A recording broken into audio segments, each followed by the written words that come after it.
აქსიზური მარკის გარეშე განსაკუთრებული დიდი ოდენობით საქონლის შენახვის ფაქტზე ორი პირი დააკავა ფინანსთა სამინისტროს საგამოძიებო სამსახურმა. ქვემო ქართლის რეგიონში ბრალდებულების საცხოვრებელი სახლებიდან ამოღებულია სხვადასხვა დასახელების ჯამში 83,500 კოლოფი უაქსიზო სიგარეტი, რომლის საერთო საბაზო ღირებულება არის 403,600 ლარი. დანაშაული 6-დან 8 წლამდე პატიმრობას ითვალისწინებს.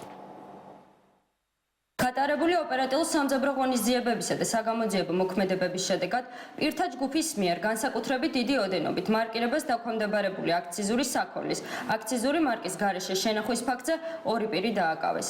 საგამოძიებო მოქმედებების შედეგად ქვემო ქართლის რეგიონში ბრალდებულების საცხოვრებელი სახლებიდან ამოღებულ იქნა სარეალიზაციოდ განკუთვნილი სხვადასხვა დასახელების ჯამში 83,500 კოლოფი უაქციზო სიგარეტი, რომლის საერთო საბაზრო ღირებულება შეადგენს 403,600 ლარს.